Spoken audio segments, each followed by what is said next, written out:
नमस्कार। आप सभी दर्शकों का ज्योतिष सरोवर में हार्दिक स्वागत है। अभी हमारी वर्तमान में चर्चा चल रही है राशिफल के बारे में। हमने मकर राशि तक पूरा कर लिया है।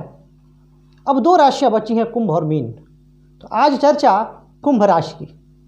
कैसा रहने वाला है कुंभ राशि के जातकों के लिए वर्ष 2022? क्या यह वर्ष उनके लिए कुछ विशेष तरक्की के रास्ते लेकर के आने वाला है? कुंभ राशि के जातकों को इस वर्ष क्या सावधानी रखनी चाहिए? कैसे वो अपने लाइफ का मैनेजमेंट करें जिससे इस वर्ष का वो बेहतर से बेहतर लाभ ले सके? हम इस पर भी चर्चा करेंगे। कुछ विशेष उपाय भी हैं कुंभ राशि के जातकों के लिए। और हमेशा की तरह हमारे आज की इस वीडियो में एक दर्शक के प्रश्न का उत्तर दिया जाएगा। और मैं आप लोगों से कहता भी हूँ, क्योंकि यहाँ आने का जो मेरा उद्देश्य है यह वैदिक ज्योतिष के प्रचार प्रसार के लिए है और वैदिक ज्योतिष की जो वैज्ञानिकता है उसके प्रचार प्रसार के लिए है। मेरा यह मानना है कि ज्योतिष एक पूर्णतः विज्ञान है और इससे जुड़े अंधविश्वास को दूर करना है, इसके वैज्ञानिकता को मानना है। तो और ज्योतिष और आध्यात्म में गहरा कनेक्शन है, यह हम जानते ही। और इसी के लिए मैंने, इसी प्रचार प्रसार के लिए मैंने यहाँ तो इस चैनल पर तो मैं आता ही हूँ आपके प्रश्नों का जवाब लेकर के, लेकिन मैंने एक और चैनल प्रारंभ किया है एस्ट्रोलॉजर डॉक्टर रवि राय के नाम से, जिस पर हम बिल्कुल बेसिक से चर्चा कर रहे हैं ग्रहों के बारे में, राशियों के बारे में, ताकि यदि आपके मन में ज्योतिष के लिए, अगर ज्योतिष के प्रति आपके मन में यदि रुचि है, कोई जिज्ञासा है, या आप ज्योतिष जानना या सीखना चाहते हैं, तो आप हमारे उस चैनल से जुड़ करके सीख सकते हैं और वहाँ भी प्रश्न पूछ सकते हैं, वहाँ भी आपके प्रश्नों का जवाब दिया जाएगा।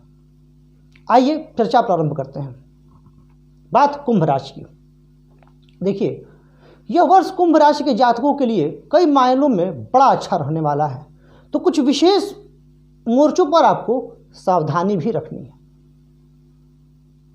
बता देता हूं कि ग्रह स्थितियां क्या रहेंगी वर्ष के प्रारंभ में। बाद में यह ग्रह स्थितियां बदलेंगी भी, क्योंकि वर्ष 2022 में कुछ बड़े परिवर्तन भी हो रहे हैं। तो देखिए, कुंभ राशि के लिए वर्ष आरंभ से लग्न में ही गुरु विराजमान होंगे। तो चतुर्थ भाव में वृषभ राशि पे राहु, दशम भाव में वृश्चिक राशि पर चंद्रमा, मंगल और केतु होंगे। तो वहीं एकादश भाव में सूर्य और शुक्र की युति होगी और 12वें भाव में बुध और शनि होंगे। यानी अगर देखा जाए तो ये जो ग्रह स्थिति है ये एक तरफ तो इशारा कर रही है कि आपकी जो राशिश हैं शनि, वो 12वें भाव में हैं। तो आपको इस वर्ष मेहनत बहुत ज़्यादा करनी पड़ेगी,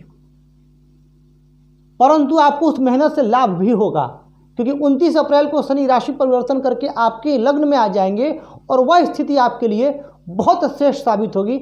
आपके व्यक्तित्व को बढ़ावा मिलेगा।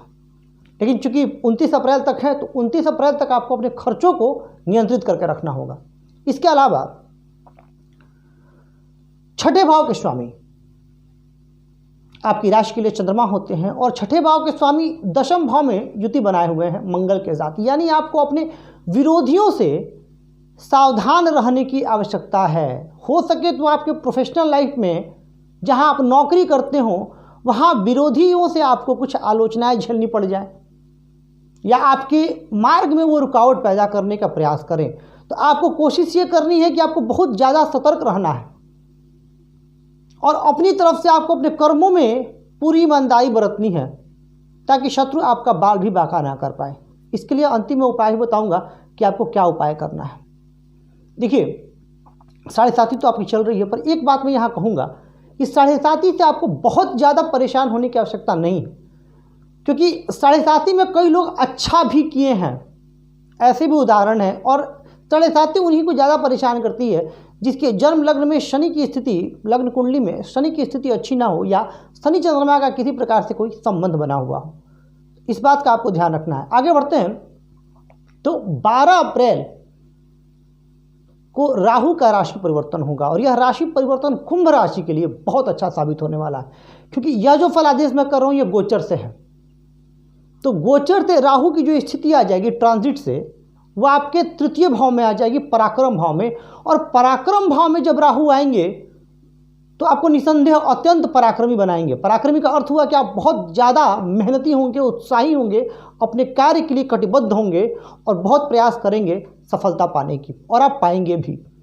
तो वहीं 13 अप्रैल को देवगुरु बृहस्पति मीन राशि में प्रवेश करेंगे, जो आपकी राशि से धन राशि है, और यह भी आपके लिए बहुत सुंदर स्थिति बनती हुई दिख रही है, क्योंकि देवगुरु बृहस्पति आपकी राशि के स्वामी होते हैं लाभ भाव के और धन भाव के। तो जब लाभ भाव और धन भाव के स्वामी होकर के स्वराशिस्थ होंगे धन भाव में, तो बहुत ही श्रेष्ठ स्थिति आपके लिए धन प्राप्ति के भी मार्ग मिलेंगे, खुलेंगे, पैतृक धन की भी प्राप्ति हो सकती है। यहाँ पर दो तीन चीज़ें हैं, इनके बारे में बता दूँ आपको।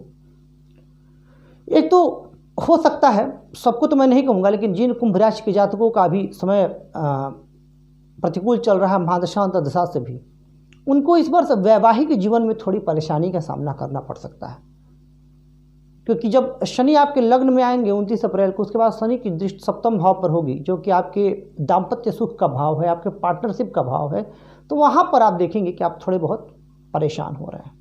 दूसरी बात, इस पूरे वर्ष आपको कर्ज देने के मामले में और लेने के मामले में, दोनों मामलों में आपको विशेष रूप से सावधानी बरतनी होगी, क्योंकि यहाँ भी स्थिति मुझे बहुत अनुकूल नहीं दिख रही है। अगर बात की जाए जो लोग बिजनेस कर रहे हैं उनकी, तो उनके लिए समय अनुकूल है। उनके लिए मैंने शुरू में ही कहा आपको कि यह जो पूरा वर्ष है धन प्राप्ति के लिए अच्छा है। जो लोग कोई नया प्रोजेक्ट शुरू करना चाहते हैं, उनके लिए अगस्त से सितंबर का समय सबसे अच्छा है। इस वर्ष आप कोई नया प्रोजेक्ट शुरू कर सकते हैं, कोई नया बिजनेस प्रारंभ कर सकते हैं, इसमें आपको सफलता मिलेगी।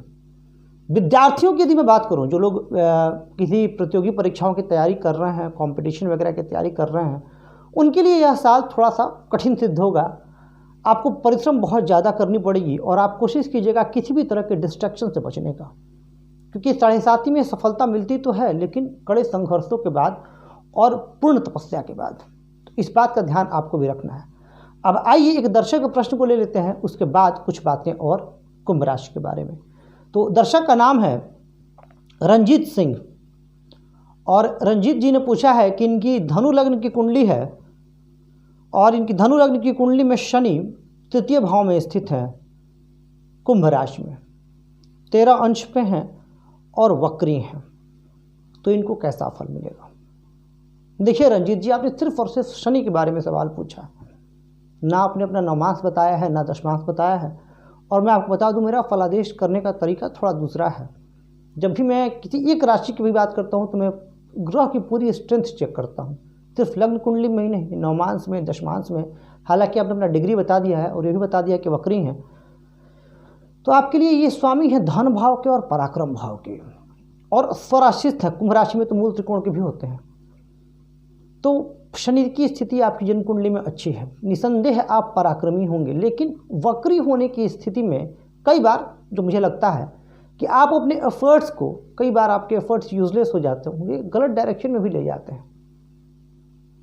जहाँ से प्रॉफिट नहीं भी मिल रहा हो, वहाँ भी आप कई बार अपने एफर्ट्स लगा देते हैं काफ़ी उत्साहित होकर के। तो उस चीज़ से आपको बचना है। धन की स्थिति अच्छी है, और शनि चूँकि वहाँ स्थित है, तो भाई बहनों से थोड़ी, चूँकि वक्री है इसलिए कह रहा हूँ, अगर भाई बहन आपके हैं तो उनसे संबंध को थोड़ा सा आप कोशिश कीजिएगा कि आप मधुर बनाएं, उनसे ज़्यादा विवाद ना करें। और इसके अलावा शनि की जो दृष्टि है भाग्य भाव पर, उसकी वजह से भाग्य में थोड़ा विलंब हो सकता है, परंतु जब आपको मिलेगा तो बहुत अच्छी मात्रा में मिलेगा। यानी यह शनि की जो स्थिति है कुल मिला जुला करके अच्छी स्थिति है। आप जीवन में ऊंचा उठेंगे, तरक्की करेंगे। लेकिन गुरु की स्थिति देख लीजिएगा, क्योंकि अगर लग्नेश अच्छी स्थिति में ना हुए तो बाकी के ग्रह कितने भी अच्छे हों, बहुत अच्छा फल नहीं दे पाते। आपके उज्जवल भविष्य की मैं कामना करता हूं रंजीत जी, और ईश्वर से आपके लिए प्रार्थना रहेगी कि आप जीवन में खूब ऊंचा उठे, खूब तरक्की करें। तो हम बात कर रहे थे कुंभ राशि की। देखिए, कुंभ राशि के जातकों को इस वर्ष स्वास्थ्य पर भी विशेष ध्यान देने की आवश्यकता है, खास करके अप्रैल से जुलाई के बीच आपका स्वास्थ्य बाधित रहेगा। कई बार आप यह पाएंगे कि आपका मन चिड़चिड़ा हो रहा है, अकारण आपको क्रोध आ रहा है। तो कई बार आपको एकदम मन करेगा, इस पूरे वर्ष आपके साथ ऐसा होगा, कई बार आपको मन करेगा कि बिल्कुल एकांत में चले जाएं, आइसोलेशन में चले जाएं, किसी से बात ना करें, कुछ घंटे खुद के लिए निकालें। तो यह करना चाहिए आपको।